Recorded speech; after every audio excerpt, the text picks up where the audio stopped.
What's up, mortals? It's Dante from the anime Underworld, and today we got a big reveal with chapter 192, The Rule Breaker. We got a colored cover this time with Gawain in her buff form on the sofa with Grandma and Grandpa, her adopted father K, and even Dubs. It's a nice little photo, even though the dolls kind of make it look a little creepy. And wait a minute, what's that on the armrests? Don't worry, we'll get to it, because oh boy, strap in for this one. We begin this chapter back on K's ship. Dubs is having a nice sip of tea and is filling K in on what's going on, revealing that Bellatrip is one of the members of the Four Evils. Commissioner of the Festival of Anipwin is actually the brother of Escanor, and now Gawain is part of it all. It really seems like fate at work, doesn't it? Dubs tells K that it's very concerning to him. Gawain is a pretty delicate child, despite all, with K even agreeing, explaining that she is very pompous, rude, but also very pure and open-minded. She truly does resemble her parents. He says to the dolls, Grandma, Grandpa, my time as the child's guardian is over. From now on, it's up to Gawain to choose her life. Wait a minute, what the heck is going on with that mirror? Why isn't there a freaking dragon skeleton? The next page shows Grandma and Grandpa and Gawain right in the middle. She's 18 years old now. Isn't it time to tell her the truth? Back at the arena, the crowds are roaring. A shockwave rushes across the crowd. Ballin, reigning champion, has been damaged for the first time, with the reigning champion even admitting that Lady Gawain has truly amazed him, with his chest still on fire.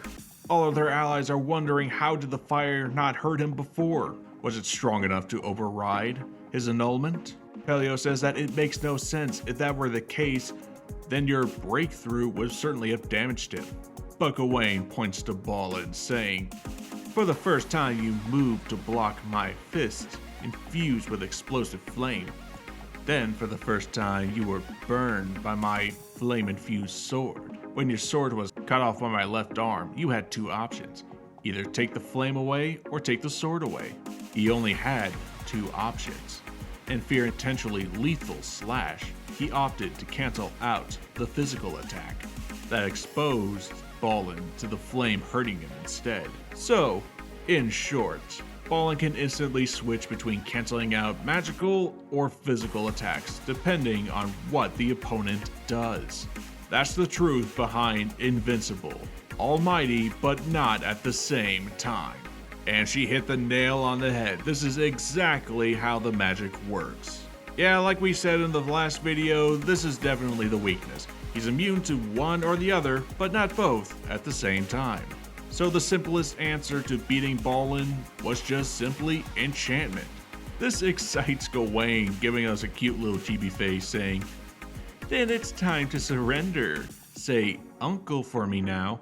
But Ballin draws his sword, saying, you don't want this to end on that boring of a note, do you? Didn't you say you were going to defeat me with one finger? I mean, he's got a point, Gawain. You did say that. With her lips covered in blood, looking like she just put on makeup, she says, very well. Ballin flashes forward, but Gawain acts fast. She blocks his blades, but is sent up flying away from his attack.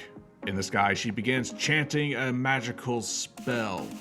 Energy gathers around her, but the announcer still goes on to say, with the secret to Ballin's magic revealed, what move will Gawain try next? Which side will the goddess of victory smile upon? Tristan is thinking to himself, saying that she may know how it works, but either the magic or the melee blow will be blocked.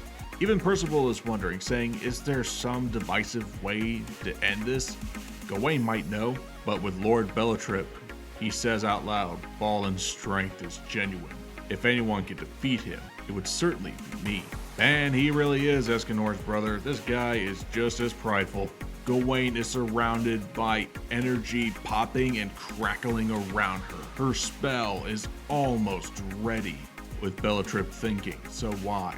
Why is my mind so assured that little girl's victory? While Gawain is preparing to cast her spell, we cut back to Kay, wondering why he should reveal the truth. He explains to Dubs that it is the duty of any parent, isn't it, Dubs? Not that he would know. Grandpa is nervous, twiddling his bony little finger, saying, "I'm not sure how I could do it.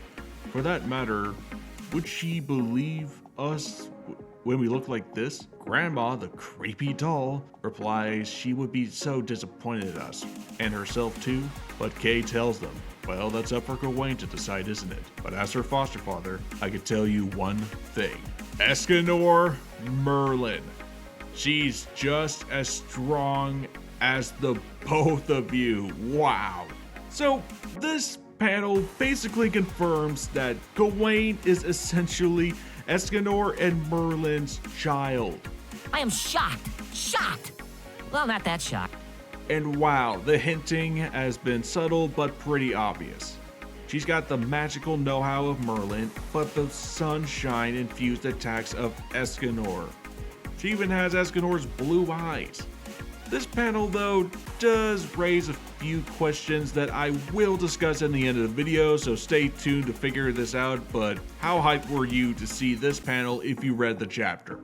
Gawain casts her spell, Exterminate Maximum Ray, launching a huge beam of energy at Ballin, but the young man assumes that this won't work. But our Knight of Famine has decided to defeat Ballin with just one finger.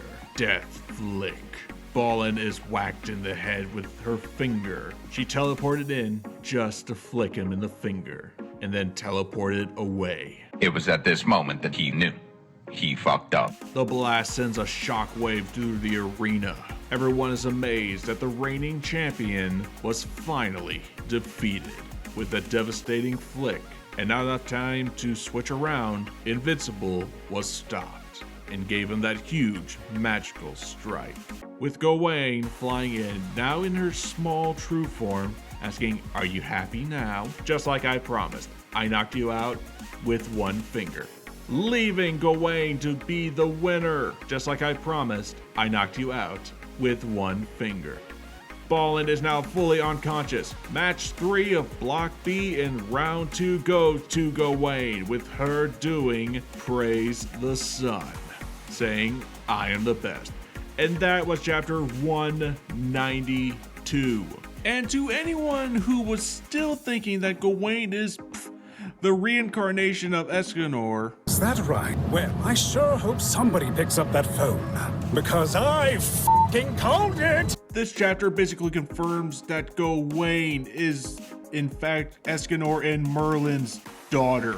The hinting throughout the series has been obvious, but this fully cemented it. And I love all the little details in this chapter. The symbols of Escanor and Merlin are right next to Grandpa and Grandma respectively. In that mirror, we didn't see the skull, we saw Escanor's head. And the way Kay was speaking throughout this chapter to Grandma and Grandpa confirmed that he knew the truth of who Gawain's parents really were. Gawain and Escanor are somehow in these dolls and have been caring for Gawain.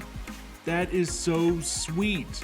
My theory is that Merlin did this, like maybe she got a part of Escanor's soul and placed it in the Dino Skull doll while she herself transferred over to the ugly grandma doll, because this isn't the first time she transferred her soul into something. Remember when she turned to stone and she transferred into her sacred treasure?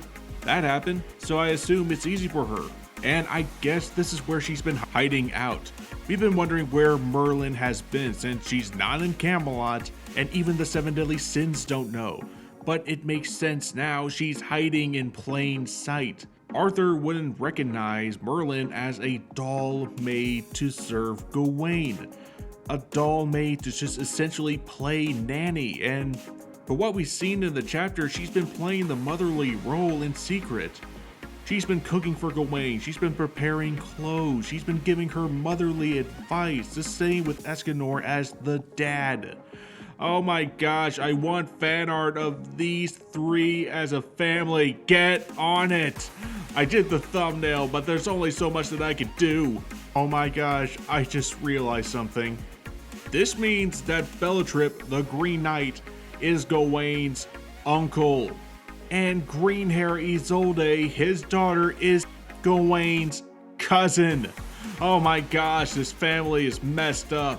Speaking of the Prince of Leonis, now that Gawain's fight is over, it is time for him versus Isolde. Will the Prince of Leonis finally get his memories back? Will Isolde find a way to break the spell from Gawain's cousin? And will the Knight of Famine discover the truth about her real parents? We'll have to find out next time in Four Knights of the Apocalypse. This has been Dante from the Anime Underworld. If you love this series, subscribe for more and stay tuned for upcoming Friday videos. This has been Dante from the Anime Underworld. I'll see you mortals later.